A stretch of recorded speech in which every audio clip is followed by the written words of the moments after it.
Okay, what's going on, guys? Scorbrass here back in another video, and today I am reacting to two disturbing true Uber horror stories with my friend Gabriel. Let's go. By Mr. Nightmare. I just reacted to a video by him. In the year 2014, I frequently used the app Uber because I wasn't able to drive for 12 months due to some DUI charges. Just a stupid mistake overall. There's this nightclub bar in my town that I would sometimes go to on the weekends with my friends. Sometimes I would get a ride home with a designated driver if we had one, and sometimes we would catch an Uber. This night I wasn't feeling too great, so I left a little early. It was somewhere between 1 and 2 in the morning. How is that It was early? too cold to walk home, so I called for an Uber. A guy nearby named Alex popped up, and I gotta be honest, he was a little creepy looking. He was older, didn't really smile in his picture, and he had a grayish goatee with a black beanie Well, I cap can see on. through that. He was only 2 miles away, so I didn't really care. It said he had a Chevy Malibu, which sounded nice, so I requested he come pick me up. I waited on the bench outside the club next to the bouncer, who stood still like a statue, hands folded together. About 5 minutes later, a silver 2003 or something Chevy Malibu pulled up in front of the club. I stood up, a bit disappointed. It was such an old, ratty-looking car. The guy didn't call me over or honk or anything. He just waited by the curb. So I got up and entered the back seat of the car. Right away, things got uncomfortable. He didn't say hello, he didn't shake my hand, he didn't even turn his head to look at me. All he said was in a very quiet voice, "Where are you headed?" To which I replied with my address. We began moving down Main Street, but in the wrong direction of my house. I told him this, and he turned left at the next intersection. Now we were moving away from the main roads and down the quieter residential areas. He didn't put my address into his phone, so I felt really strange. I didn't know if he was expecting me to direct him or not. I ended up putting my address into my own phone so he could listen. When the GPS said turn left down the next street, he completely missed it. I made a confused hand gesture. He noticed it and said, "I just gotta make a quick stop, don't worry, I'll give you a discount." Even though I was drunk, I still knew something bad was going on. Then, that's when I noticed the handgun sticking out from his middle glove box next to him. By now, I was trying to figure out how to get out of this car. At the next red light, I tried the door handle very quietly, but it wouldn't open. I saw that the child lock was on, and from this point forward, my heart was racing. The man was driving us far out of the direction of my house. We must have been 2 towns over by now. I was getting desperate. I couldn't call the cops because I didn't know what this guy might do. I figured my best option would be attempting to flick the child lock switch next to him by the front seats. I had to somehow slide over to the opposite side of the back seat behind him without him noticing. This was one of the most tense moments of my life. Why would you do that? I locked my sight on his head through the rearview mirror, making sure he wasn't looking. I very casually slid behind him. Thankfully, he didn't notice. Now came the scariest part. I had to reach for the button up front at the next red light before he could do anything. Each light we passed, I felt more and more tension build up as I was waiting for one of them to turn yellow, and eventually one finally did. He slowed the car at an intersection that would usually be busy during daylight hours. It was a perfect escape point. The car came to a stop. I knew this light wasn't very long, so I had to be quick. A car was stopped at the opposite side of the intersection, which made me feel a little better. With all of my courage, I reached my hand up to the lit-up child lock button, and I must have startled him because he jumped 2 inches out from his seat. He screamed at me, and as I feared he would, he went for the gun right next to him. I was able to open the door and flee to the nearby Cadillac Escalade, where I banged on their windows asking for help. They drove off, completely avoiding me, but it didn't matter because the man in his Chevy Malibu was already gone down the block. I ran into a nearby grocery store that was open 24 hours, where I called a taxi this time. This was a very sobering experience because I don't remember being drunk at all in that store or during the taxi ride home. I reported the driver to Uber, who said they would escalate the situation to the authorities. It wasn't until a whole week later that an officer finally showed up at my front door for some questioning, and that was the end of that. I have no idea what became of that guy, but I've never... If that happened to me, I would be gone already. I'll just break the window. Mm-mm.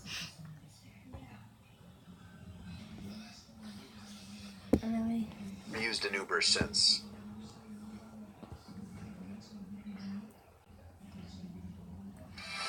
Why do I keep getting ads? I'm not sponsored or any of that. That is right for you. We strive to make the experience exceptional.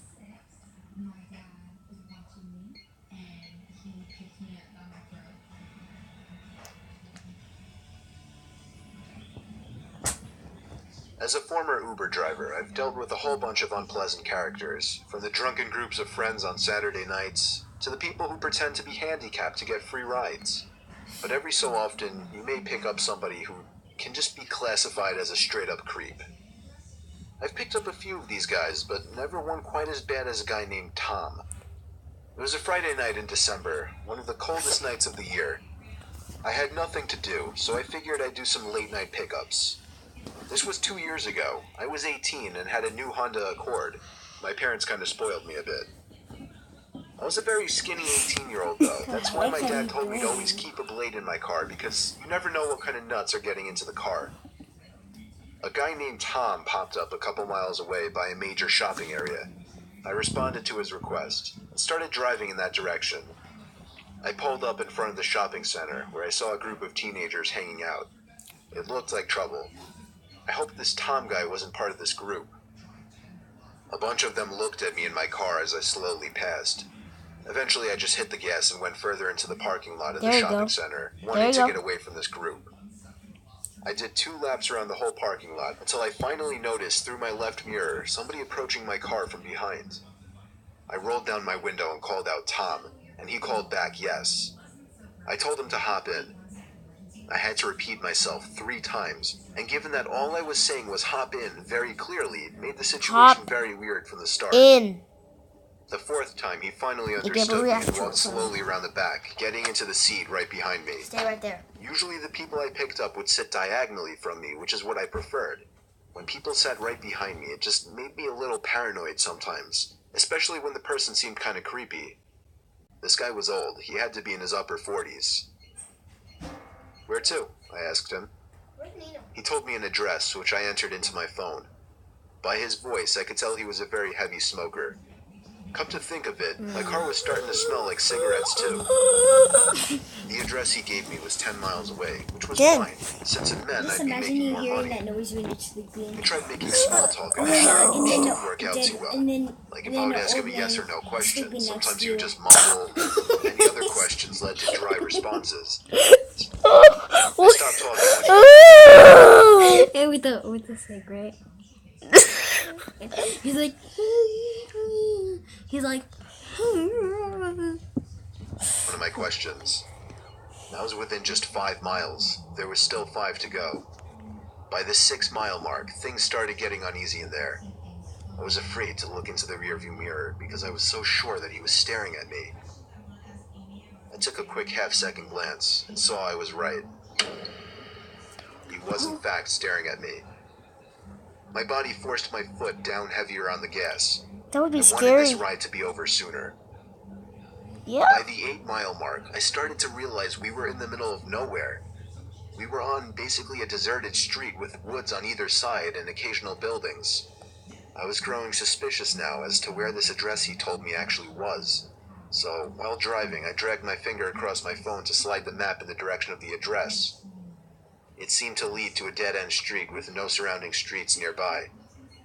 I was getting more and more nervous with each passing minute now. I shot a glance back up again at the mirror, and he was still watching me. I finally summoned up the courage to ask him if the address he gave me was of his house.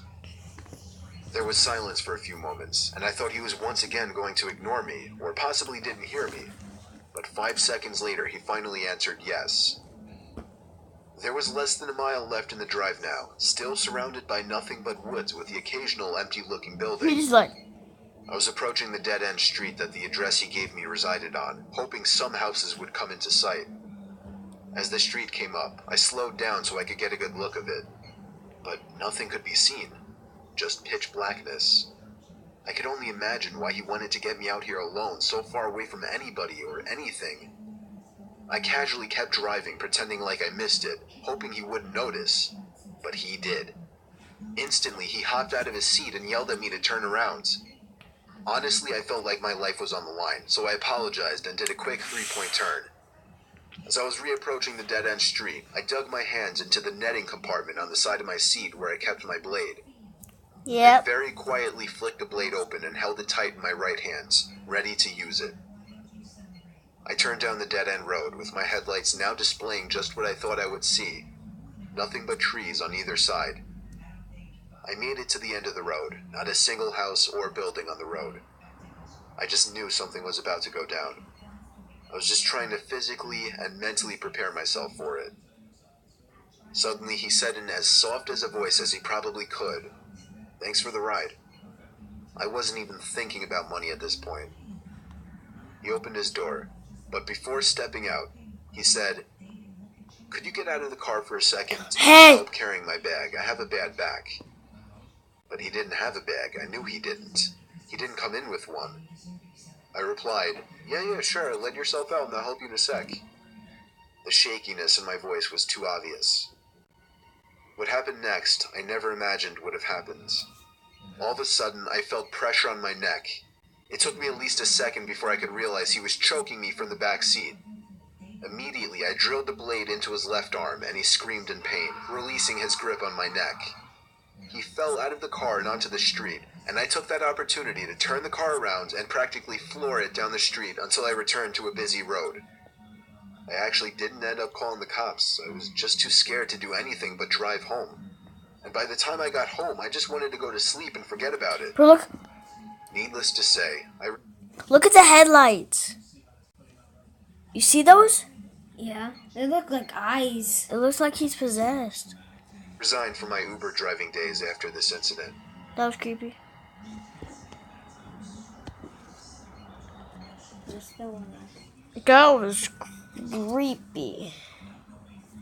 An old man choking you.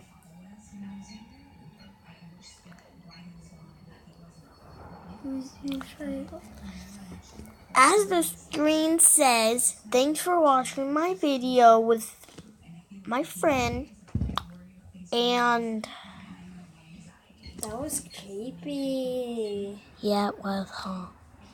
So that's my video, so peace out, brah.